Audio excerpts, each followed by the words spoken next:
Welcome to Inspired Learning, the Path of Exile podcast with Badger and Yoji. My name is Yoji. And I'm Banter.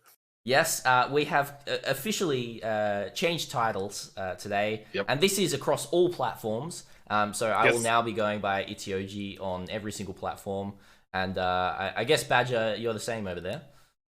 Yep, exactly the same. I've changed my handle and everything, and yeah, now I'm Badger. Yeah, good. Yeah, so that's how we're starting things out. No, it's actually I kind of want my Badger title back. I'm kind of missing it already. Yep. But yeah, I'm still scared of badgers. So they're like super spooky, dangerous animals. I didn't feel well in the skin of the badgers. Just spooky, okay. man. Can we agree to switch back then? Now? Yeah, we switched back. Okay, cool. I mean, it was a lot of effort to switch, but yeah, It was a lot of okay. I'm just gonna go quickly change back all of my Everything. my handles. But I as think I you can do only that, yeah. I think you can only switch Twitch handles like once every so many months or so. Oh, So no. if you actually did that, that would be hilarious. Just for that one little bit, we switched them, and then we're like, oh wait, now we can't switch back. I mean, What have we like done? two big streamers like switching names, that would be hilarious memes, That to would be be honest. pretty funny, yeah. That would be really good. Huh. All right. Well, I'm Actually, gonna go kinda talk to surprised no one Caesar ever done and Yep. see if he agrees to it. But no, it's been a couple of weeks since we've done a podcast, and last time we had Noodle on, Kit and Cat Noodle, for the lore episode, which was super fun. That was really cool, actually, yeah. And actually, yeah, let's just talk quickly about that because people loved that. I feel we had a lot of really nice comments about all of the wonderful information that Noodle brought to us, and also a lot of comments on how much I didn't know about the lore, which also makes sense because I didn't know anything. Yep. So I think it was a really good episode. I mean, the people who click on such an episode are probably people who like know what they're getting into and who like and enjoy and like knowing more about the lore. But everyone seemed to enjoy it so much, and I actually had a great time as well. I think it was a really fun episode. Really awesome time. Yeah, it was super fun. I learned more about the lore of Path of Exile than I have playing the game over the past 7 years. So that's it's a good thing. I mean, if you always skip everything, it's not that difficult. But yeah, true. It's also like a very interesting way to like just chat about it and like theorize and come up with stuff. And the storytelling in PoE, as I said in the episode, is pretty interesting. Yeah, I think it's not very skip worthy for the most part. Oh, definitely. Yeah, But you got to kill mobs. So what can you do? You have to kill mobs. Well, that's Path of Exile lore to me. Is just killing mobs, and you're a guy who kills mobs. All right, keep going, keep doing it.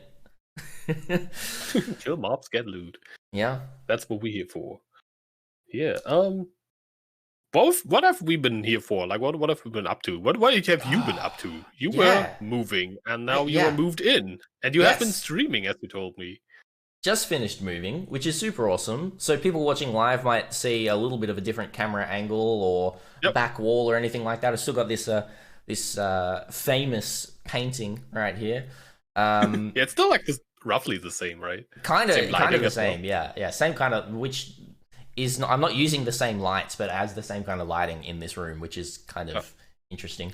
So yeah, it worked. Very yellow, which is good. But all of this visual stuff, you listening on the audio version, all of you aren't getting any of this. So yeah, I've just got a colorful painting behind me, and that's all we're really talking about. But yeah, I just moved. I got my own streaming room, which is super nice. It's nice. All to myself when I do streaming. I still need to fix some sound stuff. It's a little bit echoier in here, so I still need to balance a few things. But it's a bit noticeable, yeah. Yeah, it is a bit noticeable. You could get definitely. these, how people like to call them, the Octavian things. Yes. Yeah. The like sound swallowing plate things. Yeah. There's like foam squares that you can get and everything like that, which I might put renting an apartment, so I can't put too much up on the walls, but I'll get around that somehow. The empty egg stuff, someone said in the live chat, which makes a lot of sense. The egg cartons is actually, that's an interesting thing. Egg cartons work really well. They do actually work. Yeah, it's pretty awesome. And actually used them in my first apartment where I was while streaming, because it was had huge, very high ceilings. Yep. and I had no curtains. I just had like a little like scroll down thing, and that it was so echoey. So I actually put egg cartons on like both walls that I was facing, like behind the camera, and that did help. Yeah, and it was super cheap because if you go to a shop, you're like, okay, I think like, I don't know, 20 egg cards, and like, yeah, whatever, have fun. Yeah, sure. What? Why do you want egg give cards? us like a few euros, and it's like cool. Like, okay, cool, thank you. Yeah. And I mean, now I have curtains in the background, as you can see, on which are like happen to be on the bed. They really help with like the sound. Oh yeah, as well. Yeah, they curtains would. are pretty good. Yeah, it's fairly fairly nice in that room there. Is it a fairly small room that you do stuff in, or? It's really small. It's like very long in this direction. Well. Yeah, and there's like basically like wall, and there's a wall, and it's going to be the small kids' room after I moved. I will move actually rooms once the kid sleeps in this bed here. Yeah. And we'll have to like figure out my setup from scratch again. Yeah. In another room. Always so fun. Yeah, I bought a new desk and everything. Yeah. So so you like really like upgraded a bit. Yeah, I mean, there's a mirror there. I can see the desk. I don't think people can see the mirror on stream. Wait, hang on. Yeah, there Your we mirror, are. Got a hand up. Once again, another visual gag for those not listening. But yes, there's a mirror in the background. It's like big double door mirror, kind of closet type of thing. Mirror worthy stream now. Yeah, exactly. I finally got a mirror, everyone. It's my first mirror. Heck yeah. But I got a nice L-shaped desk, which really helps in a lot of areas. It's like a smaller desk than what I used to use, but my other desk was too big. It was massive and took up way too much space. So I'm like, I'll downgrade, but also upgrade at the same time. It's pretty good. Yep. That makes sense. Yeah, L shape is pretty nice. I had that before this one. This one's also too big. It's just like way too deep. Like that's basically like a whole space behind the monitors I'm just not using, which is completely wasted. Yeah. So this one will once I move rooms, this one will be replaced by a small one as well. Yes. Yeah. Yeah, but apart from me moving, what have you been up to, Yoji? What's been happening in the life of Yoji? Really not that much. I've been like taking it a bit slow content-wise, simply because PoE League is basically gone. We're waiting for the events to happen and to like for something to be like teased or happen, but that's not until January. So I've been just enjoying some family time, playing some other games as well. As mentioned before, like played some Hades. Looking forward to play some Last Epoch as well, which is getting an update. And maybe some Cyberpunk, maybe some Endless Delve. But like, it's mostly been like family stuff, work-related stuff, and just like trying to survive in this 2020 year that's been pretty annoying. We're almost over. Well, that's mainly it will bleed into 2021, but oh well. Yeah, it can't be worse than 2020, right? Touch wood. Please. I mean, to be honest, my 2020 was actually pretty good compared to most people's, I guess. Mine was alright as well, honestly, as well. Like I gotta keep remembering that, you know, it is my own personal experience, but my 2020 was okay. It was, you know, well, it was the first time I'm doing content, really, so, you know. Yeah, that's pretty good. Did alright for me, yeah. I mean, I was like, I got married this year. I had a little baby girl this year. I thought that the thing is, I thought those would be the like defining events for me this year when going into 2020, and this would be like stressful enough. But damn, I mean, come on, that was just not fair. Like the good thing is, this first year might easily be simply our most difficult year of our marriage, like ever. Like just the first year already, just like bam, you are locked in together for like whole summer, you can't do anything.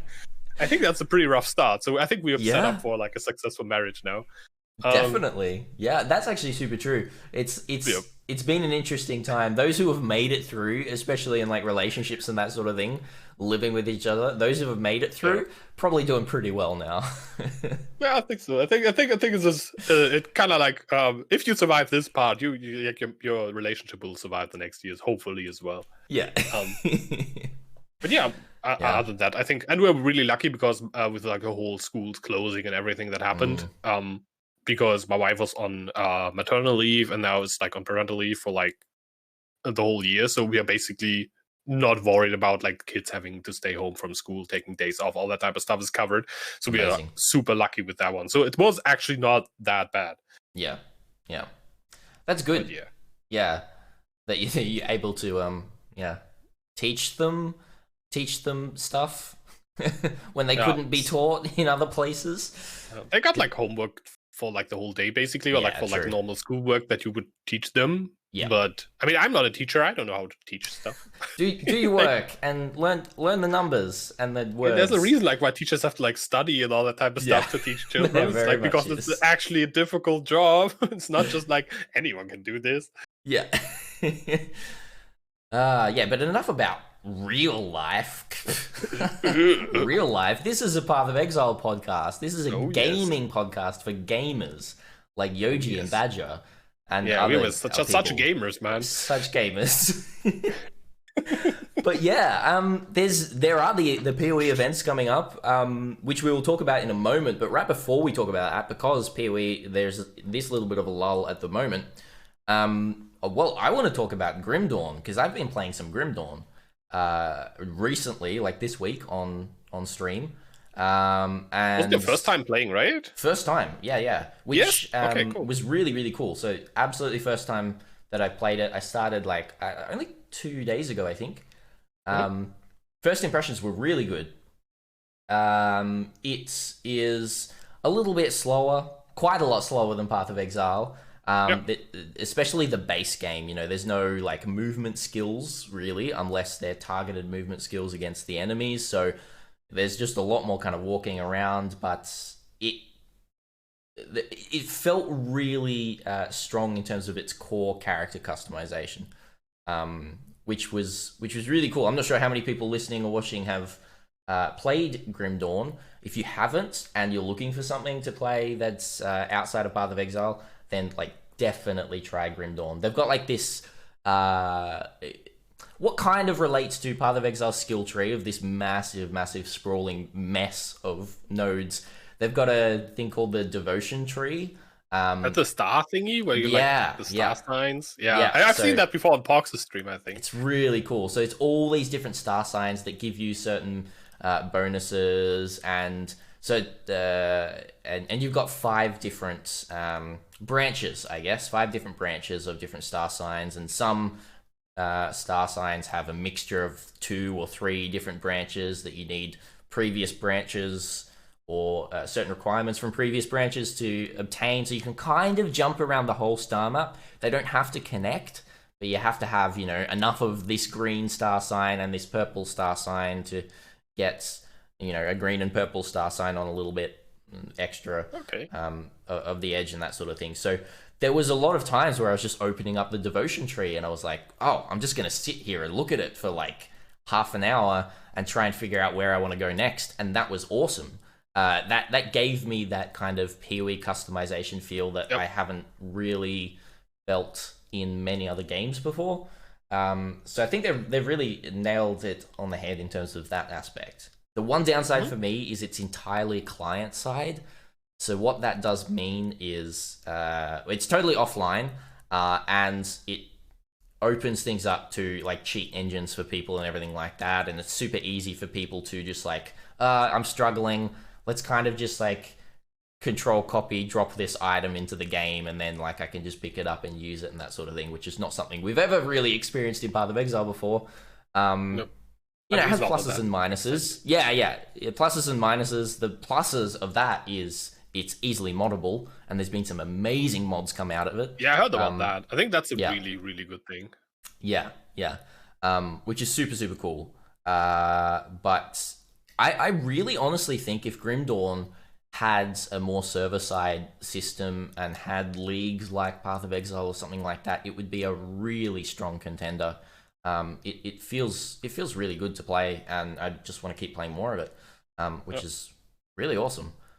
So it's like mostly a single player type-ish experience where you just play through for yourself through the campaign, endgame, whatever. Is there like endgame, actual like repeatable, farmable endgame? I'm not sure exactly what it is. I think there is. I haven't got there yet, and the expansions really help with that. So I'm just playing the base game at the moment, and I just finished the normal difficulty in the base game.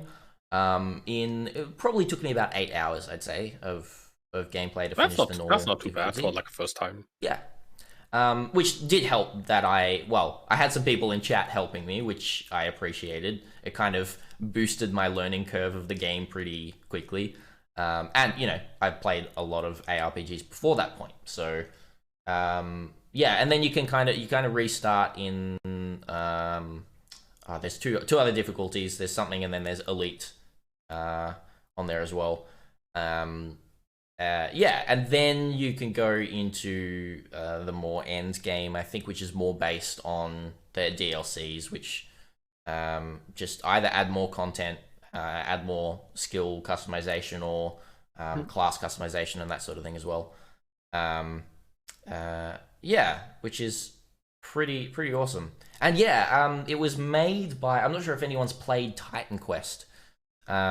Which was... I heard about that. I haven't actually played it, but it's by the same developers? Same developers. I think they're under a different name, developing name, but it is the same developers. So I played, like a long time ago, I played like through one of the campaigns. I think it was Titan Quest Immortal Throne, I think it was called. And that was super fun. So it was pretty nostalgic in that regard, because it's very similar. A lot of the visual designs are the same, and the way the inventories work and everything like that is very much the same. But to harken back to what we were talking about, lore right at the very start, at the start of Grim Dawn. You skipped everything. At the start of Grim Dawn, I tried to read. I tried to be like, let's go into it, let's read everything. Half an hour into it, just like, get me to the enemies. Yeah. Which was, yeah, I think it's just an affliction of mine that I'm not going to be able to get over. We'll see, but I'll try. Oh, man. Yes. He's a lore skipper. A lore skipper. The worst kind of players. They just skip the lore, handcrafted, written. Yeah, a lot of it's voice acted as well. I could have just listened to it, really? But yeah, nice. I was like, that's going to take more time. Let's just not. skip. All right, fair enough. Are there any things in Grim Dawn that you think you would like to see in PoE? I'm just like wondering if you were like to steal a system or a thing, or like a convenience type deal, or just like something you thought that was neat and be like, yeah, I wonder why PoE. You could just like copy paste it into PoE and be happy with it. Kind of wonder. I don't think there's anything specific that I'm like, I want this in PoE, but a lot of it was different enough for it to feel very interesting, if that made sense. The devotion tree, like as I said, the devotion tree was so different and interesting that it really stood on its own, but it's not something that I'd be like, oh, I wish PoE had this, because PoE has a lot of customization in the ascendancies and the skill tree itself, you know? It's not something that PoE needs, but it's just a way for Grim Dawn to do it very differently. How do you get skills in Grim Dawn? Is it like just by class? Yeah, it's classes. So skills are classes and on items as well. You can get items that have special skills only granted by those items. So sometimes it's the equivalent of like rare items can have a randomized thing on it, and so can legendary, or what they call, I think, mythic items or epic items. Anyway, yeah, they can have special skills on them, and they have bonuses to class skills, some of them as well, so like plus levels to class skills. And you can multi-class between two classes in Grim Dawn. Oh, cool. Which is really cool. So there's a lot of customization there. The base game has, I think, 6 classes, multi-class between them as well, which is quite a few different variations. And then there's DLC that adds, I think, 2 more classes. I don't have the DLC yet, so I'm kind of this off the top of my head. But yeah. Like just with like the base experience to start off with. Yeah. It was just kind of like, let's give it a go, because it was really cheap as well, which I think the sale has ended, which is kind of annoying, but yeah, it's like it's like $5. What's called? Yeah, the autumn sale, whatever they called it. Yeah. So I got that, and I'm like, oh, I'll get the DLCs if I really like the game. Turns out I really like the game, but then the sale's over, and the DLCs are like double the price of the base game, because the base game's been out for so long, and I'm like, I'll wait for another sale. There'll be another sale. I think Grim Dawn has been on like on a deep sale pretty much every like recent Steam sales, so it should be fine. Definitely. Yeah. Grim Dawn's still kind of on my list, but for some reason I've never like actually jumped in because I never was like too intrigued to try the game. Not for like the whole customization part. That seems like cool enough. I like the whole star sign things, and also like the proccing. There's like lots of stuff proccing of other stuff, and you can do like really cool interactions in the game. A lot of like on hit proccing stuff, like spells proccing spells proccing spells, or like that sort of thing. And it's really cool. Like I really like that as well. Yeah. And all these like intricate systems seem really interesting to me. My only issue is like, I don't know, the gameplay feel just from like looking at it seems a bit. I don't really know. Like, I don't know. Just doesn't grip me to like try it. It doesn't look like something that feels awesome to play. It feels like something that like is cool to make characters in, but like the gameplay itself didn't quite grab me yet. I don't know why exactly. It doesn't feel as snappy totally or like as crisp. Yeah. It's it doesn't feel like Path of Exile, especially Path of Exile's current state of extreme zoominess and kind of clean, fluid gameplay for a lot of skills, not all skills. But it feels good to play in the aspect that it's very immersive, and the world, they've done a really good job at building the world in such a way that you feel a little bit more a part of the environment around you. Like Grim Dawn has this it's a very strong aspect of how would you describe it? I think it's kind of like Victorian style, like guns and outfits and everything like that as well for a lot of people, but then also like medieval stuff kind of combining together, and that then you're not this all-powerful person. You're just like a mercenary type of person that's, you know, getting powers throughout the time that you're playing, but you're not supposed to feel overpowered at any point or feel super fast. It carries that along with you, that kind of struggle, that sense of struggle going through everything right up until the end. I was like, you know, I'm still feeling like I'm out of place here in a good way. I'm kind of just like, I'm fighting these enemies and I'm maybe not quite strong enough, but that, you know, take that with a grain of salt, because I was also playing a really bad build. So you say maybe if you're playing like a really strong build, you can actually feel a bit more OP. Probably. But yeah, I don't really mind that part too much. I mean, I enjoyed old like 2 point something PoE where we like were still like quite a bit less powerful and everything was a bit more struggly. But I always felt like PoE had this very I mean, I also like deliberate combat, for example, Dark Souls type, where you have to really think about, like, when you swing, it's, like, slow, and you have to, like, think about, do I dodge, do I swing? And you're also having time to actually think about what you're doing, which in PoE sometimes you're just kind of like, do I burst the boss, or can I take this, or just, like, go in and try to burst them down, or do I just, like, avoid stuff? So I prefer that, but something, I don't know, like, the whole control... everything looks like a little bit mushy. Also, like the graphics are not as like clear and crisp and very true. Easy to, I don't know, like tell apart from the environment as much. I don't know. It seems a bit. It seems a bit weird that way. But maybe I'm just weird about this. I should probably give Grim Dawn a go. I think I would enjoy it. Definitely give it a go. You're what you're saying there is not unfounded. Like, I struggled a bit. The other downside to me was exactly on the visual side of things. Not like, it doesn't look that great. It looks fine, but the visual clarity was quite annoying at times. Trying to find quest items, or like even chests on the ground after bosses and that sort of thing. Once you know exactly what you're looking for, you know, people who had played Grim Dawn in chat like a lot that were watching along were like, oh, you missed like 3 chests back there. And I'm like, oh, really? Like, I just did not see them at all, you know? And chests are a lot more, you know, chests are not like chests in Path of Exile that drop like a wisdom scroll and 3 armor scraps. Like, you want to be opening most of the chests that you do see. Yeah, so it was frustrating at time. I had to backtrack a couple of times and be like, oh, wait, yeah, I probably missed something back there because I just killed a big boss and then just, like, moved on. But that's also my Path of Exile brain coming through of just like kill it, move to the next one, and kill it and move to the next one, and click the shinies, and then you're good. But yeah, yeah, that's super fun.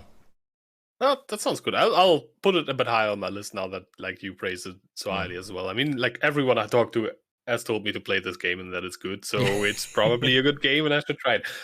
What I'm going to do is I'm going to grab it next time it's on sale and install it. Just like the barrier of like just starting it up at some point is lower because I want to eventually try it. I just never do, and I'm actually annoyed by myself.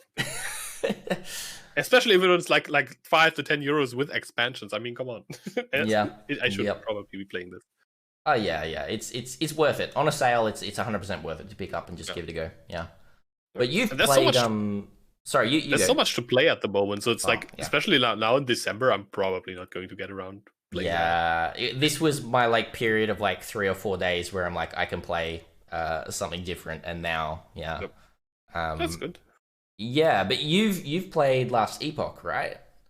Yeah, I played Last Epoch like many times before. I got a code, I think it was like from a developer, I think in Gazi's chat. He was like playing Last Epoch. I was like, hey, cool, what's this game? And there was a dev, oh, you have a streamer check mark. Do you want a code? I'm like, yeah, sure, give me a code. What's this game? It's kind of like PoE. I'm like, okay, cool. So I checked it out back then. And the game is like still like in, I think, beta or whatever, alpha, not finished state. And back then it was very not finished. And I think there were like 2 or 3 classes not released yet, and I think they're releasing the last class, which is the Rogue. The Rogue, yeah, did you hear that? Yep. Ooh. This Friday, so I'm going to be playing that again. But yeah, I've tried to play it like 3 times through the campaign. When I first played the campaign, it was like super unfinished. It was like maybe like a quarter done. And now I think most of it is like not finished, but I like all the story bits are, I think, there. But the campaign is super long. It's like a really weird. Have you played Last Epoch? I don't know. It's like a really weird storyline. It's like a time travel story where you travel through like the whole epoch type thing. Yeah, I did game that it has kind of time travel aspects to it, which is pretty cool. Yeah, you travel like the same areas, but like sometimes in different like eras of there's like the historical, there's like a dinosaur era even where you actually like run around, fight dinosaurs, and then there's like different like after the fall of an empire before that, and you have like ruins in the ruined era where everything's basically cataclysmically almost destroyed, kind of like PoE-ish a bit, where you just like walk through the ruins, but you can also go back and also like see the empire basically still there.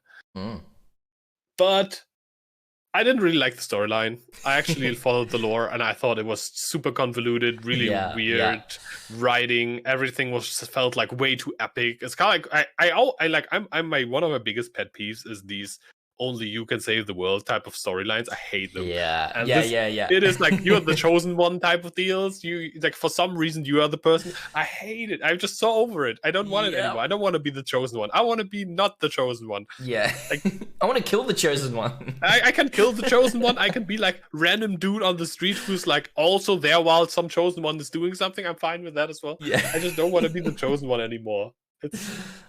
That's super true. It's an overused little plot line there. But yeah. But aside from that, Last Epoch is an awesome game, I feel. It reminds me a lot like from the systems and from how much customization it also offers and like how the classes are designed. It reminds me a lot of PoE when it was still unfinished. Like the feel I had back then when I was playing PoE was mostly like, okay, this game is like it's a little rough around the edges. Everything's like not really clicking yet. Some animations look wonky. The story is sometimes a bit weird or uncohesive here and there. There's some parts missing still. Some skills feel weird and unfinished. There's parts missing. But you could, like from PoE from the beginning, you could see the potential for an awesomely deep ARPG. And I think that's still what Last Epoch also has. It has so many systems where you're like, this makes so much sense. Why didn't anyone else do that? And we had that with PoE back in the day with the Flask system where everyone was like, yeah, that's nice. The currency system, everyone was like, oh yeah, that's an amazing idea. The gem system was pretty unique and cool as well. And Last Epoch has a lot of spaces as well. The crafting is insanely good. It's an amazing crafting system.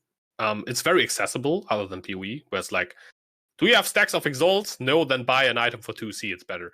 And that's what it comes down to. Yeah, and Last Epoch has a really cool crafting system where you have like a chance to slightly brick an item, or you can like majorly brick an item depending on how much risk you add. And you can basically find what is in PoE is a magic item of like 2 affixes and target craft it to like a really good item with a chance to brick it. So we basically have kind of like almost like harvest crafting, but you have to like craft the tiers up and can brick an item. So, cool. So like basically harvest crafting that is really powerful and very, very targeted, but you could have a chance to accidentally val your items sometimes, which doesn't make them unusable, but unchangeable. Yeah.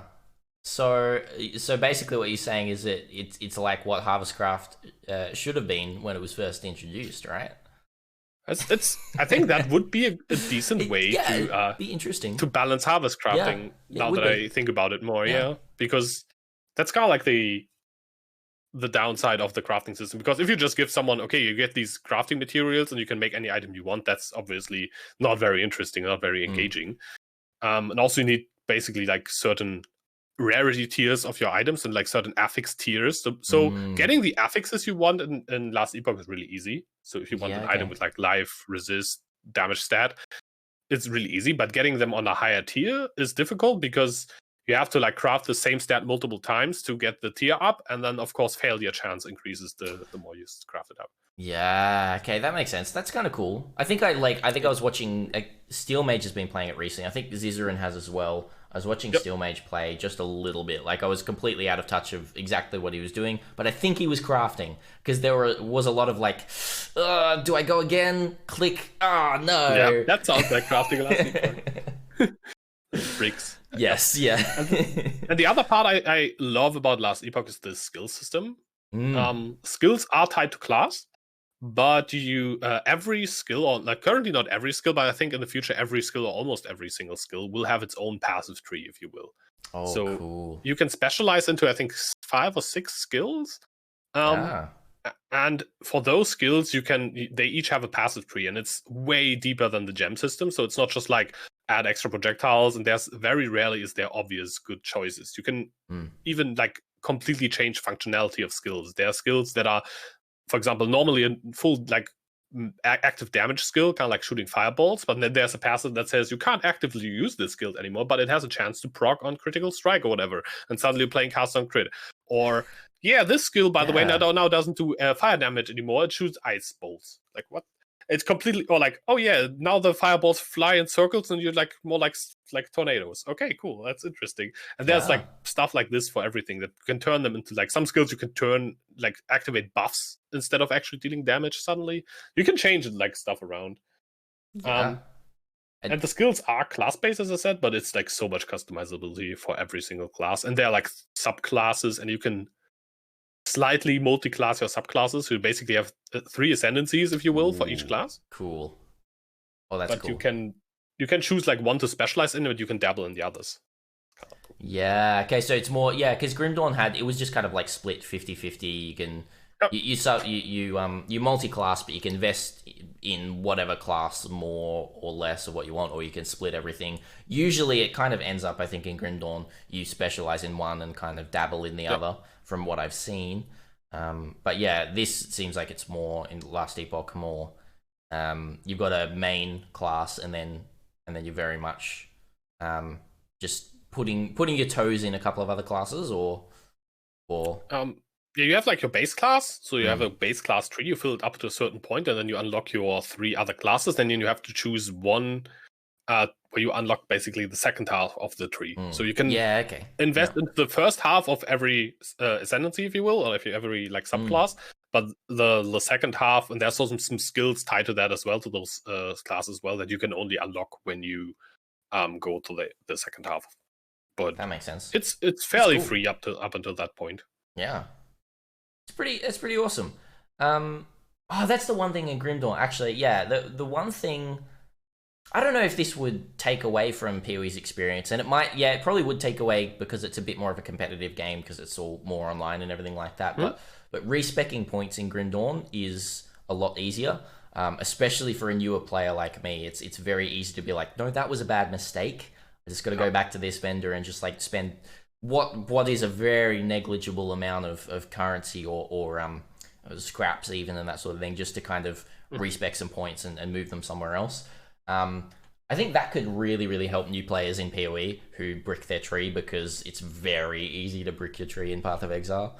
So whether there's some form of, respecking easier during the story or something like that, I don't know. Respecking's always seemed fairly convoluted in the way that it does go about in Path of Exile, or difficult to do for newer people. Yeah.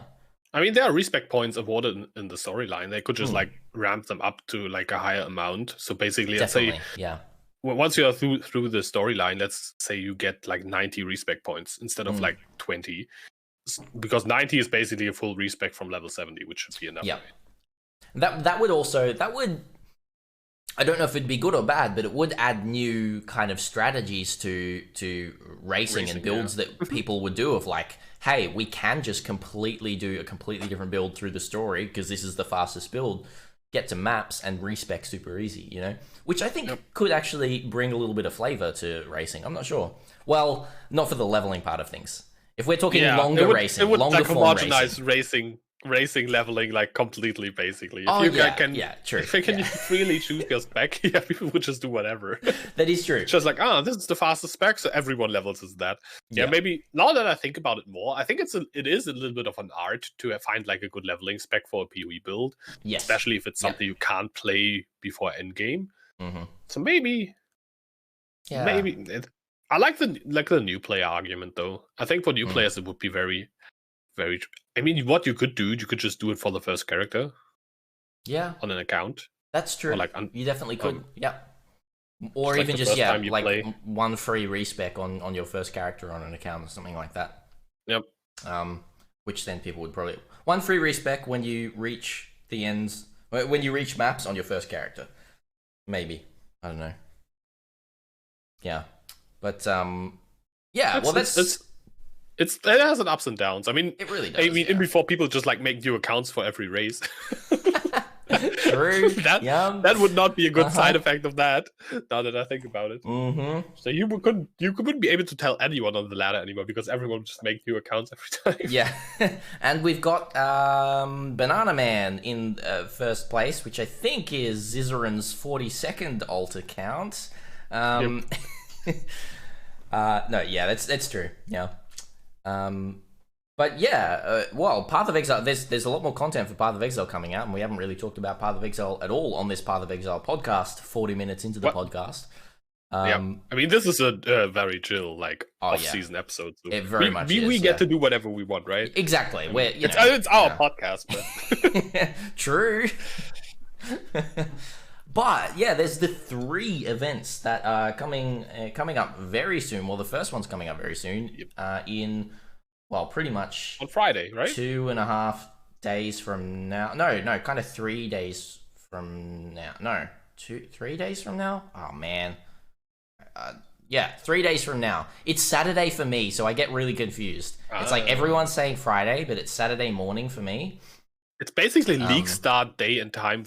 As always, right? Yeah, for me, it's normal league start day and time. Yeah, so it is. For you, it should be it's Saturday morning, and for me, it should be it's Friday evening, and for Americans, would be like Friday, noonish, like a bit earlier, almost. Yeah, noonish, a bit afternoonish. After. Yeah. So it's basically normal league start time, and it's what I find really curious, by the way, is they do start at different times. The events, right? Well, actually, or do they not? Hang on. This is like 9. Let me scroll through. Hang on, I'm gonna bring. Oh no, it's no. I misread. It's like 9 p.m. for me every time. Yoji's wrong, everyone. I was wrong. It's the same time. It's just it's always on a Friday. It's always at 9 p.m. So it's always the league start time. Okay, that makes a lot of sense. Yes, but the events, we have not had race events like this, like 1 week events or 3 week events for a very long time. Yep. When was the last time? I'm tempted to say like 3 years ago or something. Or I don't know. It's hard for me to tell because I usually skip those. Yeah, so I don't really know. Long time. Which is it was a long time ago. Yeah, But anyway, like aside from that, it's very exciting to have these cool events, whether you're going to be playing them or not. Seeing the hype around these new demigods, authority, weapons coming in, the new event prizes, which there's a total of 380 demigods authorities per event. Actually, wait, no, there's it's less for Delve because less for Delve. It's half for Delve. So yeah, there's 190 for Delve and then 380 for the other two, because there's all four. Basically 5 demigods per ascendancy per event type in terms of hardcore, solo self-found, that sort of thing. Apparently it's been 4 years, or around about, in terms of like a mayhem event or something like that, a 1 week event. But the first one apparently had one, yeah. The first one, the mayhem event, basically PoE on steroids, I like to call it. What do you what's your thoughts on a mayhem league or something like this? What do you think about this? It's basically PoE with more stuff going on. So if you ever felt like your maps were too empty, this league fixes that. If you ever felt there was too much crap going on in your maps already and you wish there was less content load, this is not the league for you, because holy crap, there will be a lot of stuff going on. It'll be so much. Buy some more stats, everyone. Mayhem is the event where for me, it the first time become really noticeable that it can be annoying is that you can't open more than 1 breach at a time. Yes. Because if you get the 10 breaches and they stack, you can only open 1 breach. And sometimes if you get like 2 or 3 spawning with like a scarab or whatever, you will notice that. But if you have like 10 in a zone plus whatever you adding extra, you actually like wait for breaches to close while you're standing on the next one so you can instantly open the next one. And it's really like, it makes it really easy, especially for SSF to like farm certain stuffs and to get so much loot from this. Yeah. Like compared to the normal league, which is why this event is voided, which means you can't take the loot to standard. If you care about your standard loot, Mayhem won't help you with that, but it will help you with getting crap tons of stuff in the league, which is a lot of fun. Yeah. What do you think about Mayhem? Yeah. I like Mayhem.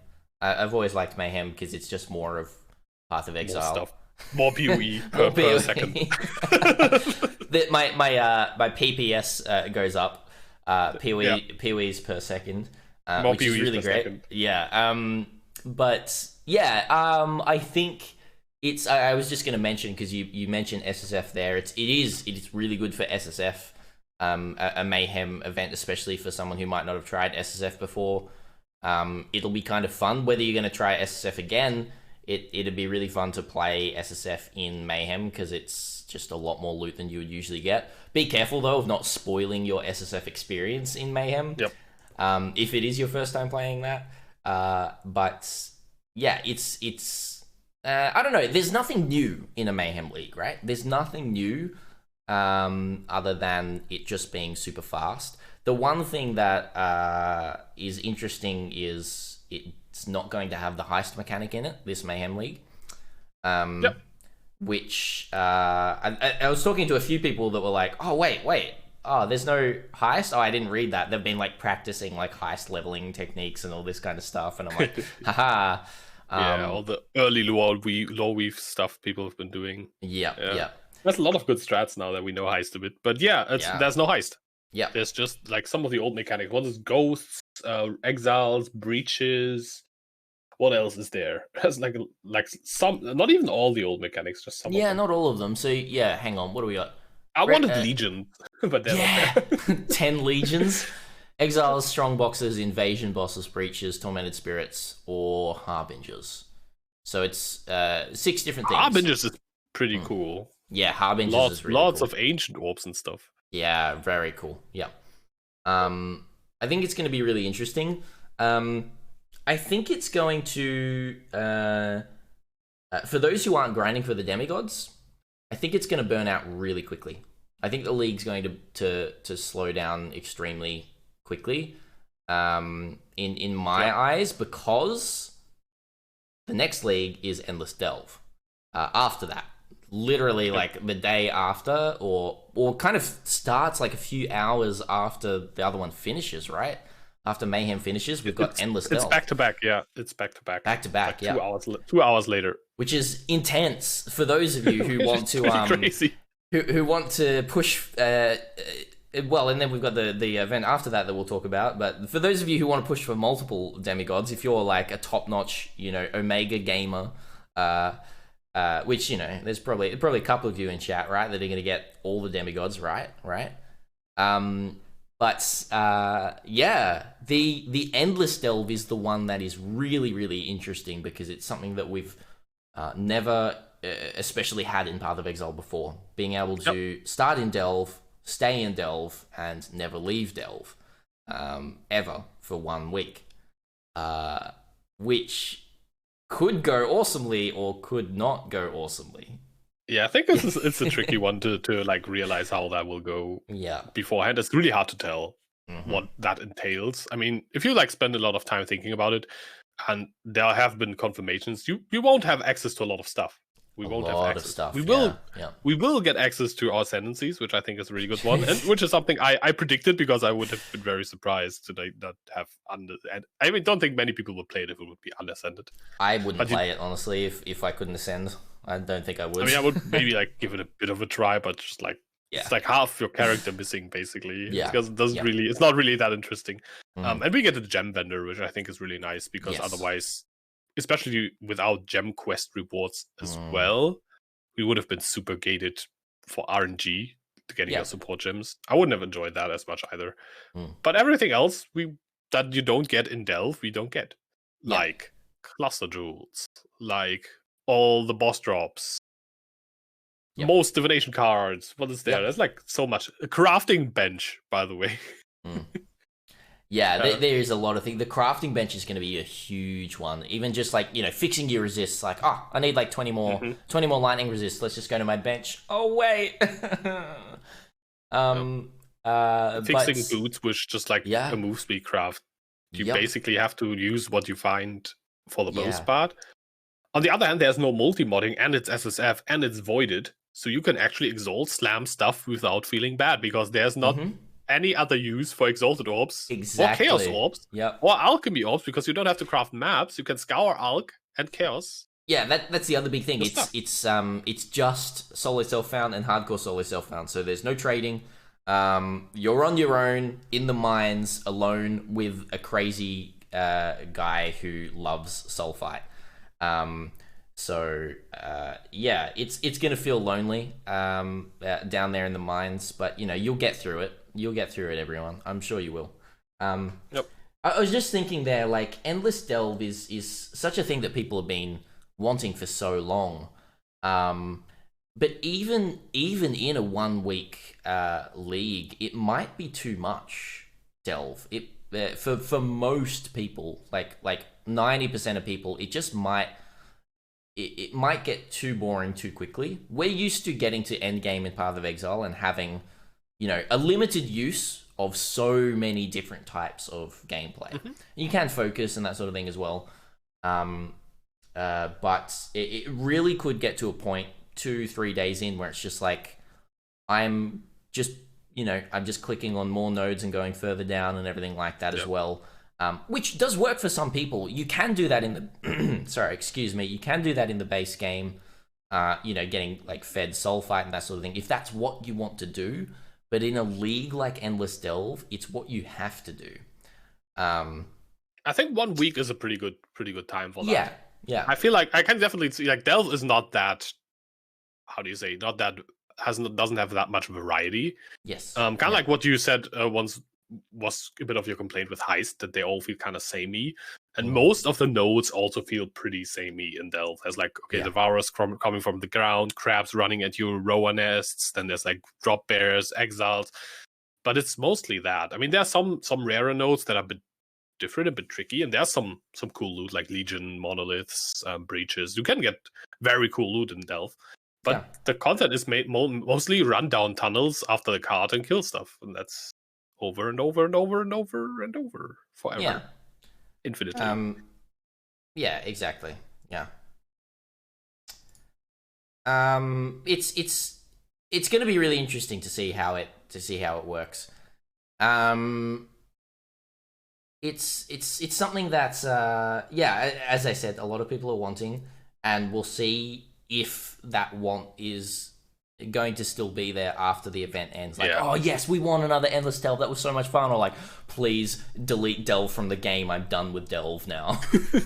I think fossil prices might skyrocket next week because no one's delving anymore after this. Yeah. I think what I actually like about this is that you have to really think outside the box and have to rethink how you create builds. Which, if you've been playing PoE as it is for like many years now, as we happen to have, I think it's a pretty cool thing to have like some more unique restrictions on how to make builds, how to make characters, and how to play. Which is why I think this event for long-time players will be the most interesting one, because we never had it. There are so many things you have to think about, so many things you normally would be like, yeah, just slap on an Aziri's Promise, and then, oh wait, Aziri's not in this league. Okay, crap. All right, guess I'm just going to get like, okay, what else is there? Oh, could use a Cinder Swallow. Oh wait, that's also not in the game. Dying Sun. Oh wait, it's also not in the game. Bottle Faith. Oh, they're also not in the game. Okay, there's so many items you can't access. They're not even prophecies. There's like so many systems you can't access. It's going to be really interesting. And even the things you can find, you can farm up Legion Monolith. You can farm up the emblems, but you don't have a map device. Yeah. Actually, I did not think about that. That's so true. Also don't have, you still don't have a map device. But what you can do, you have incubators, which can drop all sorts of items that would normally not be accessible in Delve, that suddenly can be accessible, such as influenced items that normally would be very hard or impossible to get. Yeah. You know, with more time and more investment from GGG, it's not something that I would ever expect to happen, especially just for a short league like this. With more time and investment, you know, adding a bunch of different new nodes for all that kind of stuff could be really, really interesting. To just add a lot more variety and bring those items back into the game. Even like a boss item zone, right? Where you could fight a random... It's like a random boss, and you can get a random boss-specific drop from that boss. Just like total, it'd be super funny. Like you fight, like you go, oh man, I've got an Elder random boss zone, and then you fight it, and you get like the Scourge Claw. And wait, to get Scourge Claw from Elder? Yeah, exactly. What? Yeah. So you get like a random boss drop from a random boss? Exactly. Like not connected at all? Yeah. Well, I thought you would like find a random boss and you can get that boss's boss drop. That's too boring, Yoji. Not enough randomness for you. Okay, I get exactly. It. It's PoE. What are you talking about? Maximum random, all right. Now I thought like you would go in and find like, I don't know, Phoenix, and you can get like his drops, like the Eye of Innocence. That would make more sense. Yeah, in all seriousness, like that would be kind of cool of just like having... you know, a random zone, like you find the other Delve bosses and that sort of thing. You just have most bosses in there, you know, with their different rarities. I don't think I would like it in the main game, because I like Delve being Delve, having not in the main game. Yeah, sorry. I didn't specifically in this one it would mention cool. that, but yeah. Like, that's what I'm saying. It's not something I'd ever expect them to do, because it's a lot more effort. But, like, for... you know, to make it longer than a 1 week league, if they wanted to do like a 2 week or 3 week or something like that, they usually do 1 week or 3 week, I'm pretty sure. If they do a 3 week Delve, you'd want all of that stuff added as well. You'd want most of the other items that you can find in base PoE game. You'd want them to be somehow achievable in Delve. But even then, there'd be a lot of Delve. It would be a lot of Delve. But I think, like, just because the tile set and the layout is always the same and the enemies always the same, it just doesn't last much longer than maybe a week or two, depending on how much you play as well. Like, I think if you play like 8 hours a day for the whole weekend, I think you pretty much have seen it, what you want to see. Maybe like, but if you only play a few hours a day, you can maybe get like another week out of it. Oh, totally. Yeah, it's going to be really interesting in that regard. I think Bex was mentioning, I think I saw a post or something like that. There were quite a few of the developers and people working on that league were like, can it just be a 1 day league? Like, we're scared people are going to get burnt out. They were seriously considering actually just having Endless Delve a 1 day league. But then, you know, the thing that brought them around was, you know, people can only play at certain times. You know, some people can only play on weekdays. Most people can only play on weekends, that sort of thing as well. So at least having it branch over the weekend and then through the week as well for those other people that might be able to pick it up for 1 day when they've got a day off or something like that is better. So yeah, it's really good. It's 1 week. Yeah, definitely. Yeah. Yeah, I think 1 week is enough to like see everything, and it's not enough to like really burn people out. I mean, what do you have to do to qualify for all the prizes? I think you have to level to 95, right? To like the random draw is prizes. The highest. Yeah. And I think like getting to 95 in a week with like reasonable investment is doable. Or at least get like 90 to qualify for most prizes. I think that's what, by the way, if you're like not one to race for the demigods and all these events, I think leveling to 95 is a good goal to aim for, because you qualify for all the random draw MTXs. And if you have a 95 in every of the 3 leagues, you have a pretty good chance of at least winning some cool stuff like an armor set. Or I'd say you're close to guaranteed to getting something. Don't tell me that. I've never won any MTX from anything. Oh, that's so sad. Yeah. Not a single one. I got one MTX once by GGG, and that was I bought a supporter pack from the Val, and my t-shirt didn't arrive. It got lost in the mail, so I got an MTX instead. Oh. What MTX did you get? A Seraph helmet. Oh, yes. That's like so much cooler than a t-shirt. Yeah, that's... You didn't even get like wings or anything? Come on. I don't even know if there were wings back then. It's like that was like a Ziri expansion, right? So like back then the shipment wasn't that great. But I'm still sad I don't have that t-shirt. Yeah. Yeah, that is kind of sad, because that'd be one of the first ones that they would have done, hey? Yep. Yeah. I got Ascendancy, so that's a good shirt as well. Yeah. That's true. Yeah, just check that. 95, you can actually get like the really expensive wings, like Glimmerwood wings and Herald effects and stuff. That's a really good. That's really good draws in there, and you get a guaranteed box if you get level 50 once per event. Exactly. Yep. There's a bunch of people that I've talked to that are just going to be leveling to 50, which is totally, that's it's something. It's a thing to do. Though. Yeah. Yeah, it is only one box, but if you can do it quickly, if you do the story quickly, that's like. Level 50 is only like it's pretty quick. It's not even 8.5. Yeah, it's not even like the whole story. It's only just like start of Act 8, really. It's like Act 7ish, Act 8ish, depending on how much you over level or not. Yeah, it's really quick. Yeah, that's true.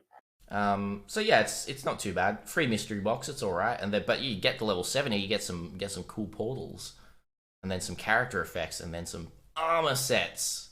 But yeah, armor sets start like. I think at level 85, which is pretty attainable. Especially, I think, Endless Delve. You don't even have to worry about map sustain or anything, right? Yeah, you just go. Just go. That's actually super true. Yeah. Do stuff. You don't have to worry. Like you're not going to be thinking about, okay, where can I best get my, how can I sustain my maps best to keep this up and everything like that. You just all you do is just look down and keep going. And especially once you hit max zone level, you can go sideways even. You don't have to make it more difficult anymore. You just can go sideways, and maybe you can even find some of the rare bosses that you've never seen in Delve, because you can now just keep going. Yep. I think that's a pretty cool opportunity to see some extra content. Definitely. Yeah. I myself am very unversed when it comes to Delve. It's been a league. I didn't play Delve League itself. I missed Delve and Betrayal both one after the other. So I've just not really ever gotten into it. I think the deepest I've ever got was I did get to 500 once for an endgame grind, but that was just super quickly at the end of the league with a super overpowered build that just demolished everything. So it didn't feel like anything. It'll be really interesting to invest myself into it more and see if I like it more or less. We'll see. Yep. It's going to be super SSF mode, so it's going to be more difficult. Definitely. Yeah. What builds will we look into for Enter Stealth? Just real quick. Oh, I haven't fully looked into it myself. Because I did this big Mayhem 19 builds video for Mayhem, which was huge, and now I'm oh no, do I have to follow that up with a 19? Yes, 19 Delve? Yes, you have to. Yep. There's no way around it now. No. You're going to spend all of Mayhem League not playing, but making that video now. I mean, some of the builds you can probably recycle, but I think there's a lot of other stuff there. You don't need huge AoE clear. You don't need to clear screens because it's tunnels. Yeah. You really want, in my opinion, corpse destruction, because there's so many of these stupid bugs who all explode on death with these crystals.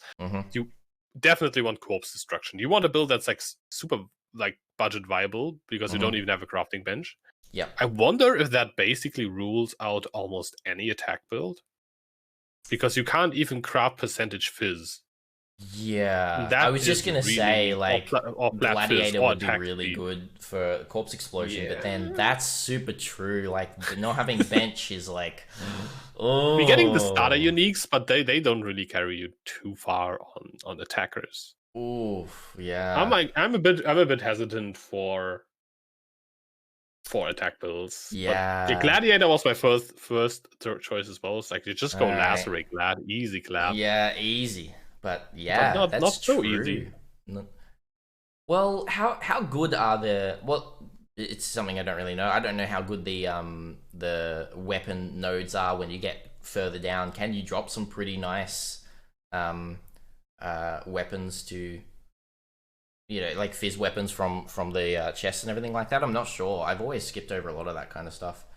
Not really. That's not that much good. What you can do is you can get the fossils for it, of course. You can like jagged fossil craft stuff. You can hope for unique drops, like Jack the Axe, for example, can actually carry you quite a bit. On like most builds, for at least for a while. It will hold, and it's not that rare. Yeah.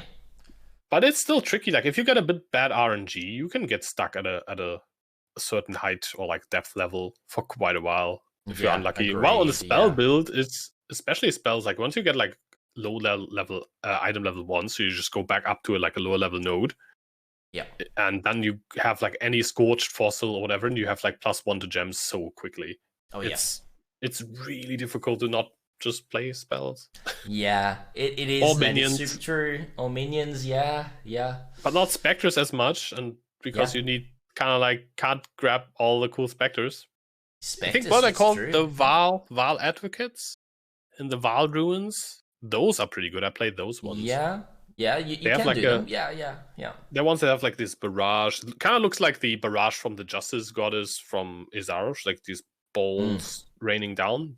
They are pretty damn strong, but nothing compared to Redemption Sentries or Syndicate Operatives or all these Auto Scalds, the crazy good stuff, the OP ones. Yeah, it'll be interesting. I think minions can do pretty well. There'll be builds that do really well at the start of Delve, and then you'll reach a cap where you're like, I can't get the gear that I thought that I could get for this build. My build can't progress. I can't do any more content. I might actually have to re-roll. I think there will be certain builds that will brick themselves because you just won't be able to target farm what you need, which is going to be really interesting. I think choosing the right build right out of the gate is extremely important. In base PoE, you can kind of brute force builds and make them work, but Delve, I think it's going to be a lot harder to have that happen. Oh, for sure. Yeah. And I think a lot of way too many people worry too much about like super low depths because most people just won't go there. Yeah. I don't I think people might be underestimating how much it actually takes to get a ZHP build rolling. Yes. And mostly it's not clusters. Only like that too, but also like some unique items you simply can't get that are very, very prominent. Mm-hmm. And it's actually very, very difficult to get enough avoidance on many classes. Like Raiders, I can see do it, and some others as well, but it's tricky. And it's not as easy. And also, I don't think people should have to worry about like delving to like, let's say like 600, 700, which is, I think like 800-ish, 1000-ish is where you kind of reach a cap for non-ZHP full DPS builds slowly. Mm-hmm. I don't think many people will get there. So you just play a normal like strong SSF build, get to like 500-ish, so get your 95 and be okay with it. Yeah. Like, I don't think, if you never delved before, I don't think this is the league to start competing in Delve, to be honest. Yeah, definitely. Yeah. It's very true. It's the thing as well, like, you can go and look at, you know, other leagues, like the first week of other leagues, and just look at, like, Delve Depth and the people that are doing the big delves and everything like that. And you can check out their gear and you can be like, yeah, okay, that's kind of cool. They got some pretty good gear there. But then you also have to realize that there is still, in base leagues, there's still access to maps and other zones and everything like that they are doing temporarily and will get other stuff from them. Like, as you said before, like, hey, I need an Aziri's Flask. I'm just going to go run a Zeri and get an Aziri's Flask. Oh, wait, I can't do that. You know, there's so many things like that people are just going to realize, like, wait, I just do not have access at all to getting that specific thing or what I want. Yeah, there is a lot of loot in Delve. Like, we are going to get gear, but it just feels it's more SSF than what SSF will feel. I will say. Yep. Yeah. It will feel very SSF, which also is a good thing, because I think it's a cool environment to like try and make a build work. But it's going to be. I think a lot of people will be surprised how difficult it will be. Yeah. Because you can't just like default to your usual strategies, basically. Like, if you have like a comfortable like league starting strategy that you've pulled a lot of times before, it might just not work. Yeah. Oh, totally. Yeah. Yeah, exactly. And then, well, look, it's Delve. We're fairly excited for that, although I might play some Cyberpunk during the Delve as well, because that's releasing, but we won't talk much about that. Me too. Like, which events, like, before we go into the last one, which events are you actually like planning on playing out of the 3? Are you playing all 3? I'm going to play all 3. The one I'm planning to play the most is Mayhem. I expected that. Yeah. Just because I honestly really want to play Cyberpunk, and I want to make content for Cyberpunk, which is going to be interesting. And like you YouTube do want to make content? I do. Sorry, yeah. Like video content. Yeah, which is interesting. And you know, I know that you released a Hades video. A couple of weeks ago, a week ago, or something like that. Which almost 2 weeks now. Yeah. People are weird, man. Oh, it's a different game. It's weird. Sponsored. Yeah, like, this has to be sponsored. I'm like, when was the last time I did sponsored content? It's like 4.5 years ago. I did like 2 sponsored videos. Yeah.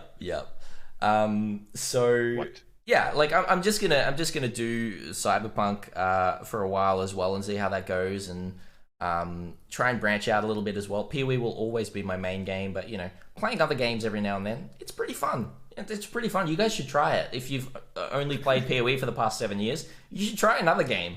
Other games are pretty cool. I actually advise against it, because I've been playing almost only PoE for the past probably 3.5 years, 4 years. Yeah. Simply because I kind of like that was enough gaming time, and like, besides making content that I could like fit into my lifestyle, aside from like playing like a little bit here and there off season.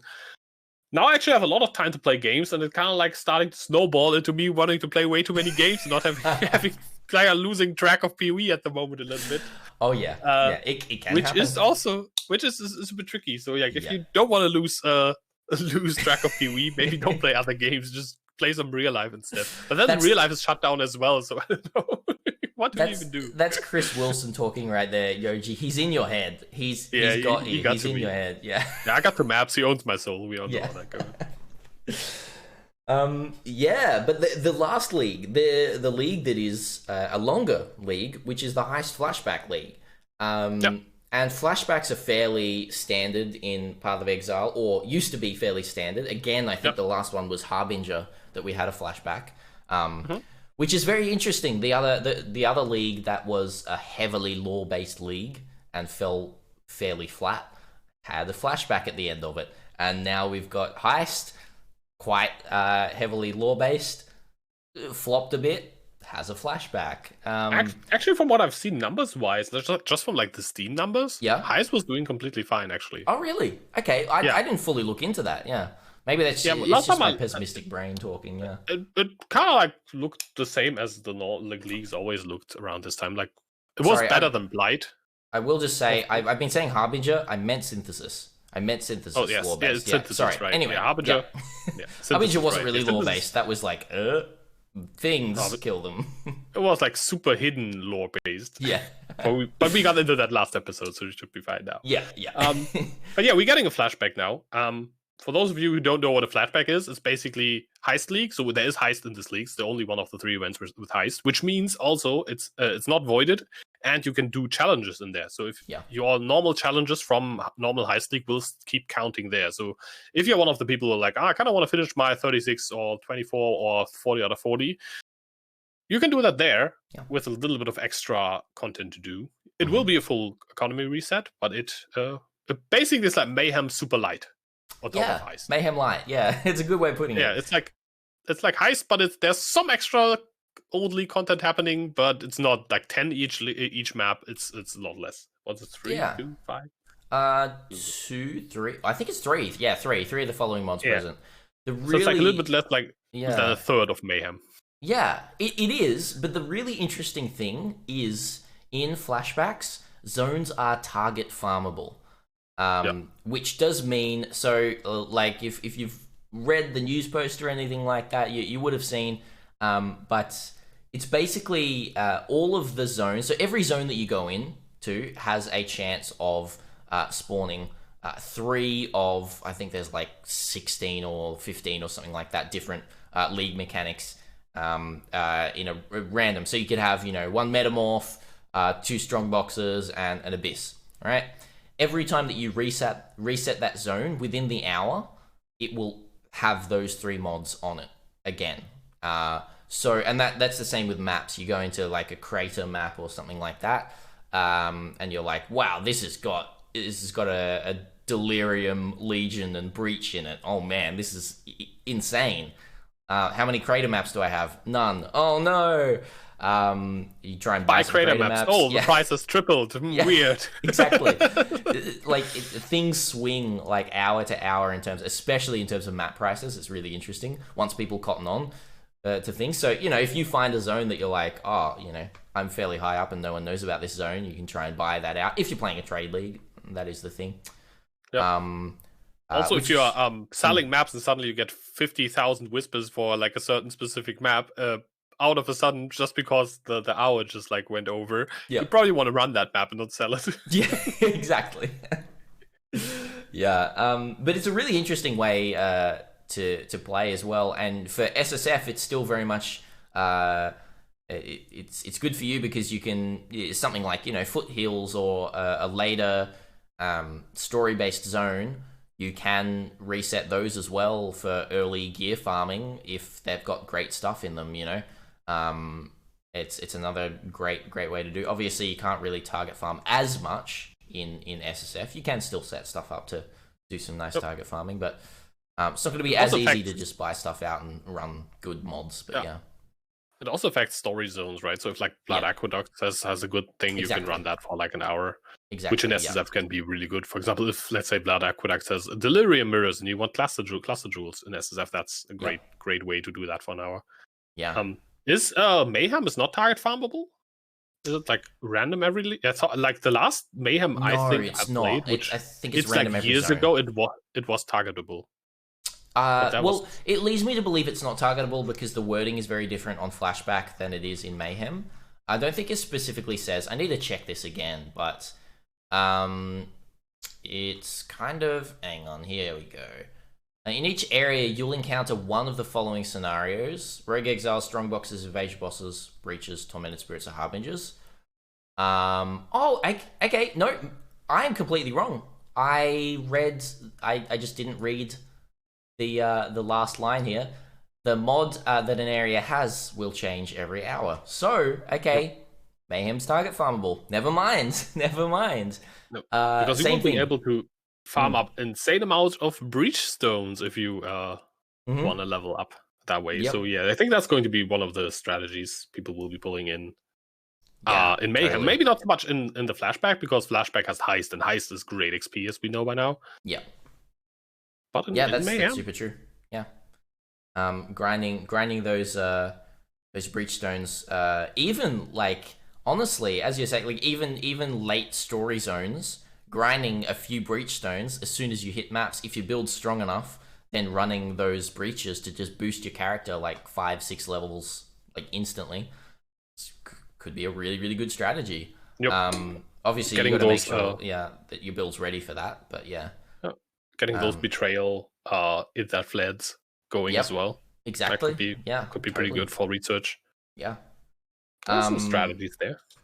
Yeah, which is really, really interesting. So it's gonna be a lot of fun. I still have not decided my build at all for Mayhem. I don't know what I'm playing, which you would think I would. you would think I would know what I'm playing because of the 19 build video, but I think it's just I don't think making a video about Yeah, I don't think making a video about 19 builds would make anything easier for me when it comes to choosing builds. Nor did watching that video make anything easier for me either. So I'm kind of like wondering if I'm maybe going to play Freeze Pulse Totem in Endless Stealth and skip the Mayhem. Because I'm thinking about skipping the Mayhem for the Rogue release on Last Epoch. Yeah. Because I really want to try bows and daggers and roguishness in Last Epoch. Yep. For next week, and then play Endless Delve and or Cyberpunk or just Delve. I don't really know yet. Yeah. If I can find a build that I'm really excited for, I'm probably delving and postponing Cyberpunk. And if I don't, I'm probably not playing the Delve. Which I will regret after that and cry about on That's the podcast the thing. for years to come. It's really tough because like we don't know if we'll ever have Endless Delve again. Regardless if it's going to be amazing or not, it's like could be the only time we ever have this. But we'll see. We'll see. Yep. I've skipped Synthesis, so my regret stack is full. Yeah. Don't have any more room in your inventory for regrets. But yeah, that's the leagues, and I think it's going to be a super fun time. And you know, it's interesting. You know, we were crying a couple of episodes ago about you know. The league being delayed, and now we're like, hey, we're not even talking about the delay of the league. So I guess GGG has done their job well, giving us these leagues. I'm still sad, honestly. I'm still like currently. I would much rather be looking forward to a new league. For me, it wouldn't be a question to play Cyberpunk or League. I would play League. Yes, yeah. You're saying like it's usually it would be next week or the week after. I can't quite remember that a new league actually would be happening. Right? Yeah, the 10th. Like next, like not this Friday. Basically, Endless Delve would be the release of the expansion. Oh yeah, true. Because that's what it was going to be, but then Cyberpunk delayed too. Then yeah. And currently, we would be playing. Like I would be making a trailer. You would be doing whatever you would be doing, like leading up content, build ideas, discussing stuff, teasers, trying to decipher what the hell Bex is all about. Yeah, like all that type of PI, stuff. that sort of thing. Yeah. That would be currently, and then we would have like Christmas time coming. I think maybe that's like we talked before the podcast a little bit about like how it doesn't feel Christmassy yet, and I just like had the idea maybe it is a bit to do like a little bit. With normally before Christmas, I'm looking forward to a PoE league. That's kind of like playing a new league and getting into it, and then that's actually super. Well, the holidays. Yeah, but so I'm still sad, but I just decided I just won't like bitch about it anymore. But I am still sad. Just wanted to keep it in there. I'm still sad, and I totally like that. That doesn't mean I don't think it's a bad decision. I can totally understand why. I think it might even be better for a game. Just me personally, I really enjoy playing PoE over the holidays, and I'm not much an event person. I definitely will skip the flashback because I don't like. I'll play it, but I'm not going to play it much. I'm just completely skipping it just to not burn out for next league. Delve is really the only. I'm also not going to play Mayhem, as I said. I'm just like Delve is interesting enough to like try it out. Maybe let's just play the weekend. I thought that might be a thing as well. Just like play Endless Delve over the weekend and then some Cyberpunk through the week. I don't know yet. Yeah, definitely. Yeah. Well, you know, we always say, well, what do we always say? We've got to end on an oof on this podcast, right? Yeah. Got to end on an oof, and the delay is still an oof, but I think a good oof. It's overall probably in the grand scheme of things, the one Yoji doesn't matter, and it's probably a good decision. Yeah. I took one for the team. Yeah, you did, and we really appreciate that. The team really appreciates that. But yeah, thank you so much for listening, everyone, and watching if you are watching live. If you are listening after the fact or watching on YouTube, YouTube's Yoji channel.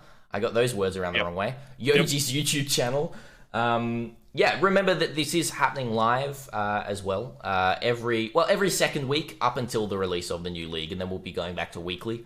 Most likely. Most likely, yeah. We'll see how it goes. We're still tossing that up, seeing how that feels. But thanks everyone. This has been a little bit of a filler episode, but I hope you've enjoyed the extra talk about Last Epoch and Grim Dawn. Both really good games. You should definitely go check both of them out. I'm saving myself for when Last Epoch does come out of its beta, I think. But yeah, and I might be playing some Grim Dawn right after this. We'll see. But definitely stick around if you are watching live. We're having a little bit of a post podcast talk. If you're still around, Yoji, maybe like 10 minutes. We'll answer some questions, and then yeah, everything's going on from there. So thank you so much for watching. And all major podcasting applications, remember, you can listen to it live after... Not live. Yeah, that's the whole point. Not live. You can listen to it not live. So not live. Not live. So thank you for listening to this scuffed outro as well. But until next time, stay sane, exiles. Exiles.